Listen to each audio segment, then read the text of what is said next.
जय महाकाल भक्तों आज के समय में किसी भी व्यक्ति के अंदर सवारी आना बड़ा ही आम समस्या हो चुकी है।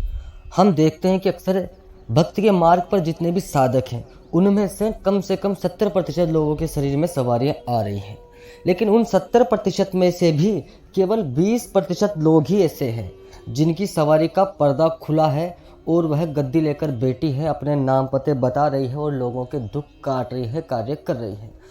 लेकिन जो बाकी के 50% लोग बच रहे हैं उन्हें अभी तक ये भी नहीं पता कि हमारे शरीर में सवारी तो आ रही है, लेकिन वो है कौन, वो नेगेटिव है या पॉजिटिव है। तो देखिए आज ये वीडियो हमने उन्हीं लोगों के लिए बनाया है क्योंकि इस समस्या का देखिए कोई ऐसा निदान इस समस्या का कोई भी नहीं है कि आपको कोई दूसरा व्यक्ति ये बता दे कि सवारी का क्या नाम है क्या नहीं। देखिए इस समस्या का एकमात्र निदान ऐसा है कि आप सिर्फ संकेतों से पता कर सकते हो कि आपके शरीर में कौन सी सवारी आ रही है, क्योंकि कभी भी कोई दूसरी सवारी पहली सवारी का राज नहीं खोलती है। इस चीज़ को आप हमेशा याद रखिए। सवारियों में एक वचन होता है, जिस भी व्यक्ति के शरीर में सवारी आ रही है अगर उसके पास कोई दूसरा सवारी वाला व्यक्ति पूछने आता है तो सवारी उसको इतना ही बताती है कि ये नेगेटिव है या पॉजिटिव है। और कुछ सवारियां अगर वो सत्य हैं तो कभी नहीं बताएगी, लेकिन अगर असत्य आ रही हैं तो वो कुछ भी उन्हें नाम पता उल्टा सीधा बता देती है। तो देखिए अगर ये समस्या आपके साथ भी हो रही है तो आपका आज का वीडियो सिर्फ आपके लिए है। याद रखिए भक्तों, अगर किसी व्यक्ति के शरीर में कोई सवारी आ रही है और वह व्यक्ति शरीर में संकटों से घिरा है, शरीर में दिक्कतें हैं, बीमार रहता है और भी ना जाने ऐसे कौन कौन से संकेत उसे मिलते हैं जिससे कि उसका बिल्कुल शरीर टूट चुका है, तो फिर तो हम उस सवारी को सवारी नहीं मानते। मैं मानता हूँ कि जिसके शरीर में अच्छी सवारी होगी वो कभी भी अपने साधक को दुख नहीं देती है अगर वो सही राह पर है तो। अब देखिए सवारी का पता कैसे करें। सबसे पहले तो अगर आपके शरीर में सवारी आ रही है तो आप ऐसा कीजिए कि आप ये पता कीजिए कि क्या आपके परिवार में आपसे पहले किसी भी व्यक्ति के शरीर में सवारी आती थी।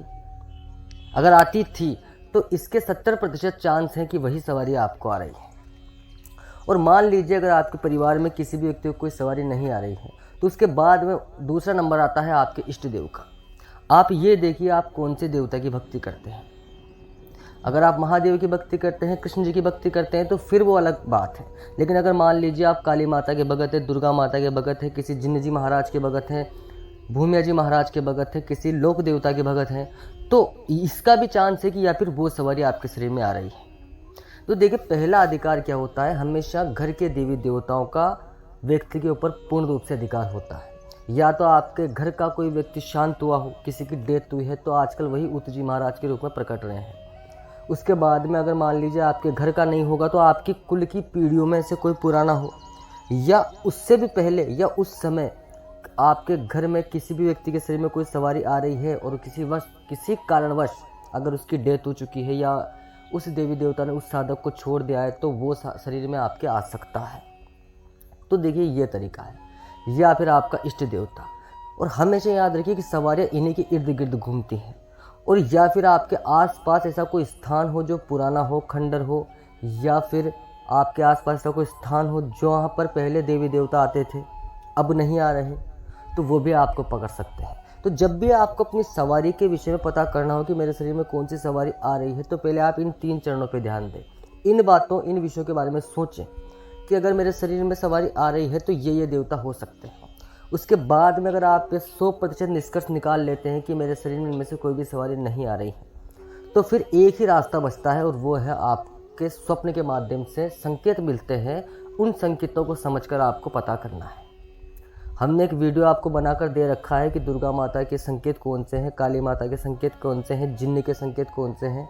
लेकिन मैं आपको शॉर्ट में बता दूं, देखिए अगर आपके स्वप्न में कोई महिला लाल साड़ी में आ रही है तो आप उसे दुर्गा माता, चामुंडा माता, चंडी माता की सवारी समझ सकते हैं। कोई महिला काले कपड़ों में आपके शरीर में आती है तो आप उसे कालका माता की सवारी समझ सकते हैं।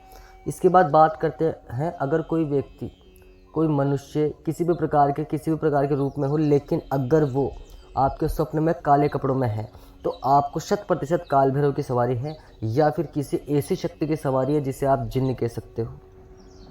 लेकिन जो खान पीन जिसके चलती हो, अर्थात जिसके दारू चढ़ता हो, मुर्गा मांस मछली चलती हो, ऐसी शक्ति।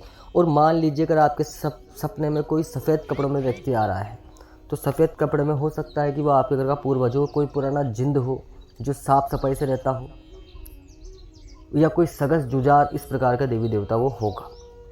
तो ये तरीके हैं। इनके सिवा एक गुरु ही है जो आपको बता सकता है कि आपके शरीर में कौन सी सवारी आ रही है। लेकिन देखिए भक्तों, अगर आपको इनमें से कोई भी संकेत मिलते हैं तो आप बेखौफ हमें कमेंट कर सकते हैं।